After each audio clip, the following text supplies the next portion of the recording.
Welcome to day 17 of our Flutter journey. Today, we dive into two core concepts: navigation and routing, how your app moves between different screens. First, we'll use the traditional Navigator.push method with material page route to switch screens, and Navigator.pop to return. This is called imperative navigation. Then we'll explore named routes, defined in material app.routes, or managed with onGenerateRoute. This helps clean up navigation code and passes parameters when moving between screens. We'll also show you how to use Navigator.push named and Navigator.pop and push named for smoother transitions and screen replacement. Medium.com.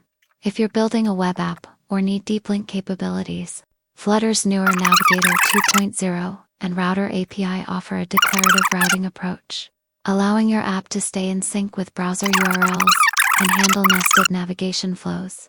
By the end of this lesson, you'll know when to use imperative navigation for simple screen-to-screen transitions, named routing for cleaner code, and when to use Router API for complex, deep-linked navigation. Don't forget to save, run, and navigate your app.